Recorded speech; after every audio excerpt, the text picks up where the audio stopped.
E aí, podemos? Podemos?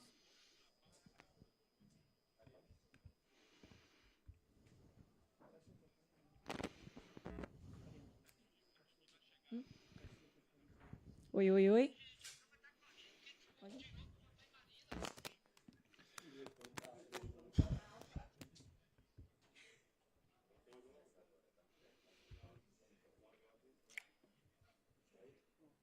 Pessoal, boa noite mais uma vez. Tomar o silencioso, por favor, tá? Antônio, vamos lá, Marinho. Vamos lá, então. Professor, boa noite. Depois de quarta-feira, você veio com o mesmo time a campo, né?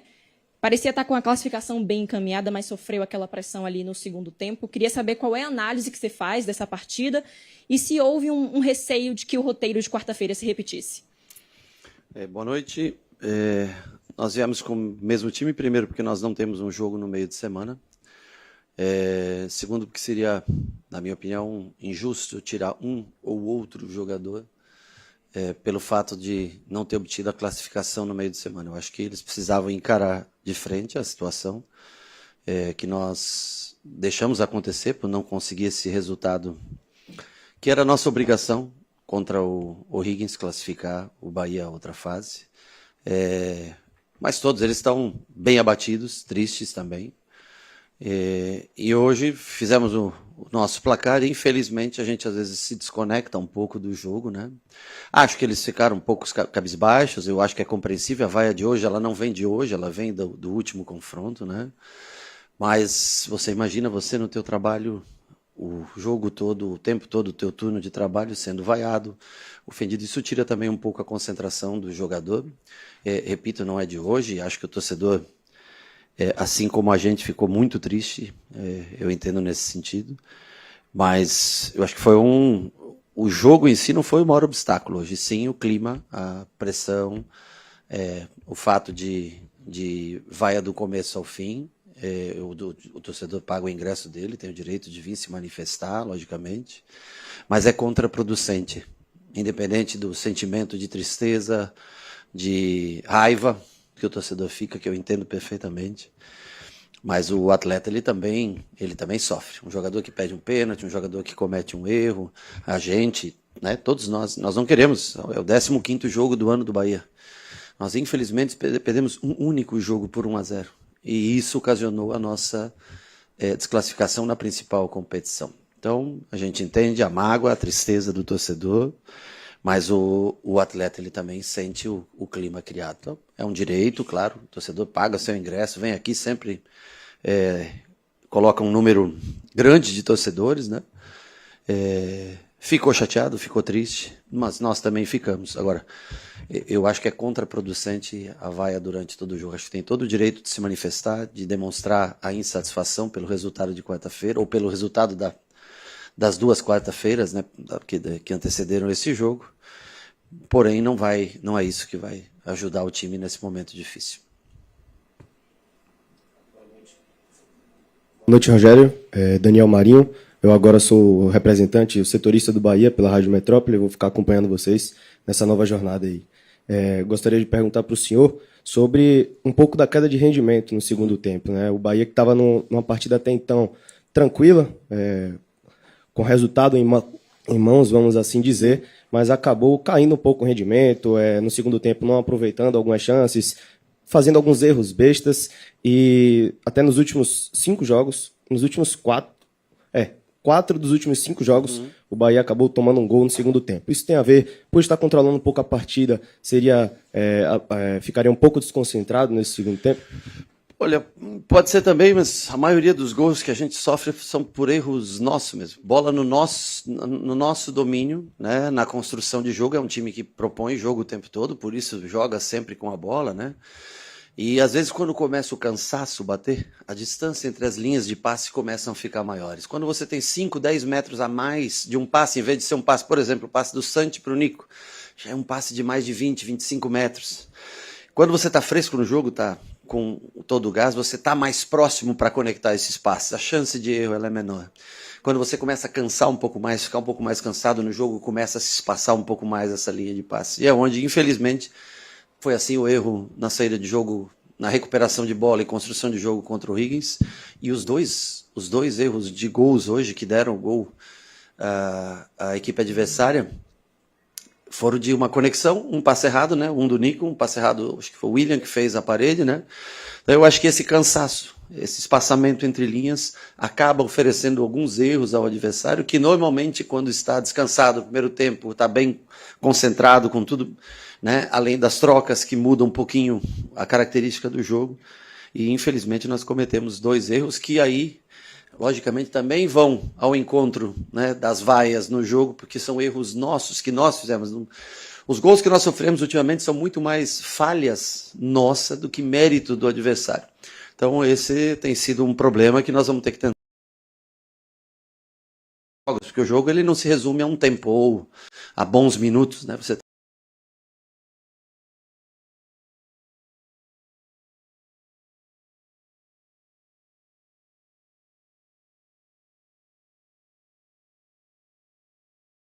Depois do clima, você está falando muito das vaias, mas eu queria que você falasse, Rogério, diretamente da vaia que foi para o Rogério, da parte da torcida que veio, dizendo que não precisava de você e tal. Como é isso logo no começo do jogo e depois continuar essas vaias da torcida direcionada para você, como o Rogério absorve isso? Não, eu entendo perfeitamente a tristeza do torcedor, o momento que ele queria ver o Bahia seguindo na Libertadores. Mais do que eles, pode ter certeza que eu queria ver, eu trabalho muito para isso.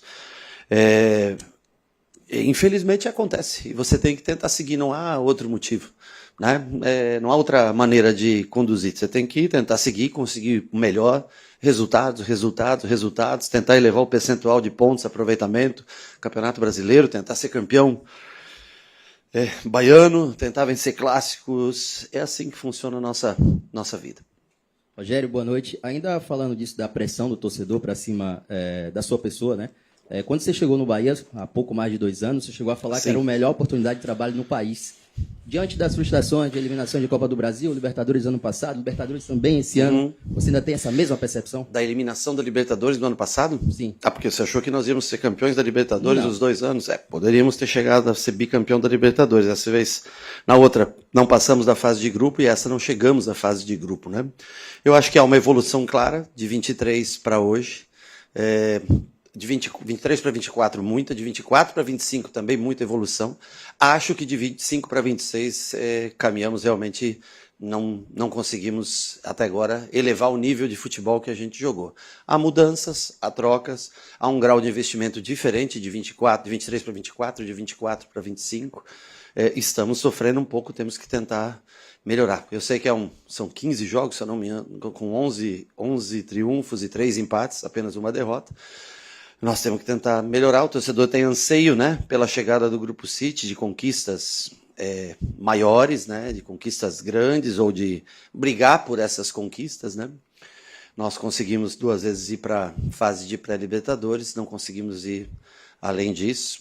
Espero que a gente consiga nesse ano galgar mais degraus, brigar por coisas maiores. Mas eu não sei, ser campeão da Libertadores assim de um ano para outro, classificar pela primeira vez e ser campeão da Libertadores, eu acho que é difícil para qualquer time conseguir conquistar um título desse tamanho, saindo de uma briga de Série B para ir para a Libertadores, achando que você vai ganhar a Libertadores no primeiro ano. Eu acho que você tem que ter tudo que você quer conquistar na vida, você tem que estar sempre perto daquele objetivo. Você tem que ganhar experiência, você tem que treinar muito, repetir, enfrentar. Agora, o que saiu realmente, aí eu concordo com você, o do planejamento foi a eliminação precoce, né? Isso doeu muito para o torcedor. Eu acho que os jogadores também sentiram bastante. Eu, assim, mais do que ninguém, para mim, essa competição ela é muito especial. Agora, eu não posso mudar o passado. Ele já aconteceu. Eu lamento muito, de coração. Tristeza, porque com o nosso time que nós temos hoje, nós temos condições de ganhar do Higgins em muitas vezes. Uma pena que erramos. Um erro no jogo muda o jogo, e isso nós pedimos desculpas, nos lamentamos muito para o torcedor com relação a isso. Agora, eu confesso de coração que vaiar aqui, nós não vamos conseguir executar melhor o nosso jogo. Com o apoio do nosso torcedor, com o aplauso, com o grito, com o incentivo, os jogadores tendem a conseguir. Com vaias, dificilmente nós vamos conseguir apresentar o melhor da nossa versão, mesmo achando que estamos abaixo um pouco de 2025. Boa noite, Rogério. Surgiu uma notícia nas últimas horas de que o Bahia teria solicitado à CBF se poderia voltar para jogar ainda esse ano a Copa do Nordeste. Sendo isso uma verdade, o porquê disso, já que se comenta bastante e se fala, eu próprio e outros colegas, sobre esse calendário péssimo que nós temos. Concordo. O porquê dessa solicitação, se realmente existe? Eu nunca solicitei, eu acho que seria muito legal jogar a Copa do Nordeste, se fosse definido em dezembro que o campeão da Copa do Nordeste jogasse a Copa do Nordeste. Nesse momento, nós não temos interesse nenhum em jogar a competição. Não faz sentido porque nós não teríamos calendário, nós já temos um Sub-20 que tem um campeonato brasileiro puxado, que tem vagas, tem rebaixamento já, né, desde o último ano. E nós temos aí os atletas profissionais e os atletas do Sub-20 que fazem parte, então nós não teríamos nem condições de jogar. Nesse momento, não ficaria fora da programação para a gente jogar a Copa do Nordeste. Então, eu, ao menos, não tenho interesse nenhum em jogar essa competição nesse momento. Gostaria muito, por quê? Porque fomos campeões, gostaríamos de defender esse título, né? Mas como dentro das regras do começo do ano foi definido que a gente não jogava, não tem por que a gente jogar a competição. Boa noite, Rogério. Foi dito sobre evolução de ano após ano, a gente identifica essa evolução. Seria negligente da parte de formadores de opinião dizer que não há. E essa evolução definhou um pouco por a gente não avançar como avançou ano passado na Libertadores, não chegar a uma fase de grupo. Isso traz uma frustração gigantesca. Sobre a evolução, como a gente pode analisar, e eu gostaria da sua opinião também, como a gente tomar 2 gols de forma muito similar em questão de menos de 15 dias, talvez. 3 gols, né? A gente estava com a posse de bola, acabou cedendo, tanto com a jogada individual, que foi o caso do Acevedo, tanto em um erro de passe, infelizmente, do William José. Eu vou ser sincero, eu acho que a evolução ela não está tão ligada até onde você chega numa competição ou outra, porque depende dos adversários que você enfrenta. No nosso caso, eu acho que a gente evoluiu menos de 25 para 26 do que de 24 para 25. Eu acho que a característica do time mudou, era um jogo mais vistoso, a gente tinha mais controle de jogo, né? Nós perdemos alguns jogadores, alguns porque nós escolhemos ter um tipo diferente de jogador, caso do Kiki, um cara mais de explosão, força, marcação, pressão, e outros que saíram porque existe uma folha de pagamento que você tem que seguir aquilo, né? Você não pode fugir muito daquilo. Então, eles também se esforçam para fazer os ajustes necessários. E eu acho que assim, foi investido bastante no ano, principalmente para 24, quando montou-se esse meio-campo, né? E esse ano os investimentos foram um pouco mais contidos, porque o clube ele tem que caminhar com as próprias pernas. Dentro do que o clube fatura, o clube tem que tentar estar adequado a essa realidade.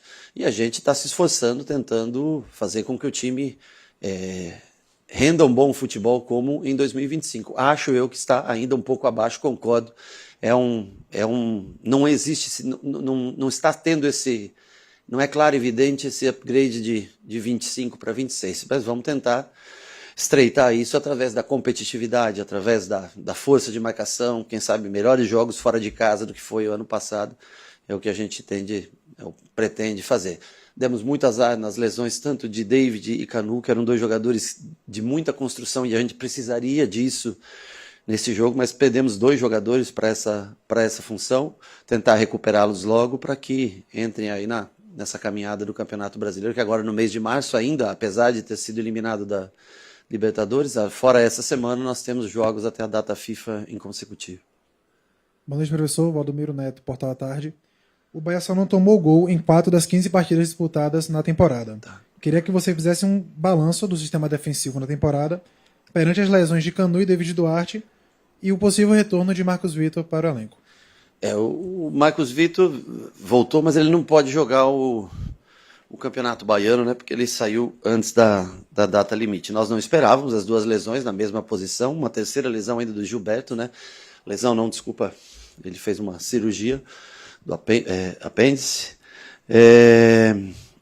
Eu acho que os gols não têm sido tanto problemas em posicionamento defensivo, e sim em erros de construção para chegar até o ataque. Eu acho que boa parte desses gols não se deve a um mau posicionamento defensivo, e sim ao que eu expliquei antes na minha primeira pergunta, primeira ou segunda pergunta que vocês fizeram aqui, esse cansaço, porque os gols acontecem muito na segunda parte do jogo, onde a gente está um pouco mais cansado, um pouco mais espaçado. Então, a maioria dos gols que nós sofremos são por erros próprios nossos de construção, e aí a gente perde essa bola, o time está um pouco aberto, porque está tentando ir para o jogo. É nisso que a gente tem que melhorar, acho que mais até do que quando a gente está postado defensivamente. Eu lembro de um gol postado defensivamente que foi contra o Fluminense. O Fluminense entra tocando a bola, nós poderíamos ter feito falta 2 vezes no lance, não paramos a jogada com falta e sofremos o gol.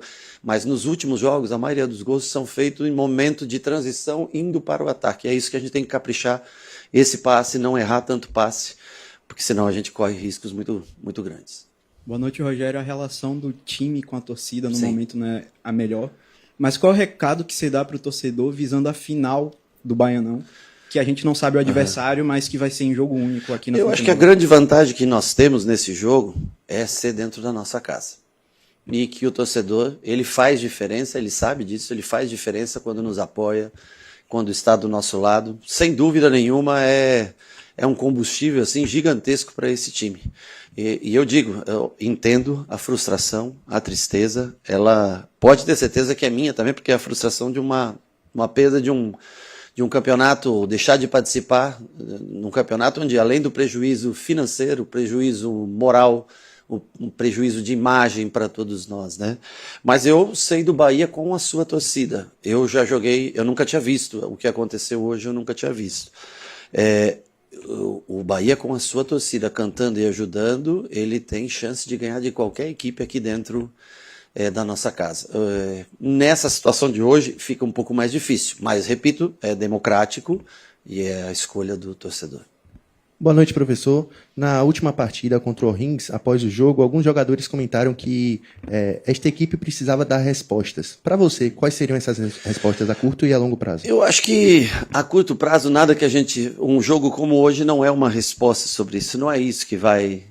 eu acho que ao longo do ano, tentar aumentar o nosso aproveitamento em Campeonato Brasileiro, tentar chegar cada vez mais longe em outras fases, brigar para estar sempre perto da parte de cima da tabela, né, como a gente está hoje, a 3 pontos do líder do Campeonato Brasileiro, com um jogo a menos, podendo estar na mesma prateleira de, se eu não me engano, São Paulo e Palmeiras, que estão hoje com 10 pontos, né? A resposta ela nunca é a curto prazo, a resposta ela vai pelo ano todo. Você não é que você ganha um jogo e está tudo resolvido, não é isso. Infelizmente é assim que funciona. Eu acho que é uma eliminação precoce que ficou ruim para a gente, porque nós tínhamos condições de vencer o O'Higgins. Nós podíamos perder para frente para algum time melhor, superior ao nosso, mas da maneira que foi, realmente é muito doloroso para todos nós. Eu entendo a tristeza, a raiva do torcedor, mas repito, nós precisamos do nosso torcedor jogando junto com o nosso time. O que faz esse time forte aqui é o apoio e o peso da nossa torcida. Boa noite, professor. Parabéns pela classificação, né, para a final, que o Bahia cumpre a expectativa e vai à final do Campeonato Baiano, onde, teoricamente, deveríamos hoje estar poupando para uma próxima fase de Libertadores, mas, como diria o ditado popular, agora é tarde, Inês é morta. A gente sofre com as soluções de continuidade no elenco. Como se reinventar com o que tem em mãos para poder fazer um Campeonato Brasileiro a contento e estancar essa ferida que ainda vai demorar muito para cicatrizar? Concordo muito com você. Hoje nós fizemos a nossa obrigação, que era estar na final do Campeonato Baiano. Mesmo classificando em primeiro, jogando com um time sub-20 as primeiras rodadas e tudo, mas era uma obrigação estarmos na final. E é um prejuízo muito grande, concordo com você, era uma obrigação também estarmos hoje comemorando o fato de estarmos classificados para a terceira fase de Copa Libertadores. Eu acho que não é se reinventar, o time ele vem apresentando bons... Assim, nós temos 80% de aproveitamento nos jogos no ano. de pontos. Fazia tempo que a gente não tinha 80% de aproveitamento nos jogos. Você quer dizer, mas tem jogos de baiano? Tem, mas tem jogos de brasileiro. Tem Corinthians fora de casa, tem Fluminense, que é uma equipe que vai estar brigando na ponta do campeonato, tem Vasco da Gama fora de casa. Eu acho que tem jogos de Libertadores, tem clássico jogado na casa do rival. Então, eu acho que assim, a pena é essa saída de Libertadores que estraga tudo que poderia ser um gol a mais ou um erro a menos que nós tivéssemos no último jogo. Nós talvez estaríamos falando da melhor campanha inicial de ano do Bahia de todos os tempos. Agora, como você falou, não é uma coisa que vai se curar da noite para o dia, não é uma coisa que uma vitória amanhã ou uma outra, mas a gente tem sempre a oportunidade de voltar a campo e fazer com que as opiniões mudem, que as pessoas saiam daqui felizes, contentes e assim, nós temos que novamente lutar um ano inteiro. É que é muito pesado porque é em fevereiro essa eliminação. E você tem mais 10 meses, 9 ao menos meses de jogo para você trabalhar. Mas o único jeito é tentar brigar novamente para que no próximo ano a gente tenha vivido uma experiência e consiga fazer melhor no próximo ano. A única maneira é continuar trabalhando, tentando desenvolver o seu melhor. Não vamos ganhar todos os jogos, não vamos conseguir ganhar sempre, vão vir outras derrotas, podem vir outras vaias, faz parte, mas o que nós não podemos é tirar o foco do futuro do Bahia, tentar fazer com que o Bahia cresça cada vez mais.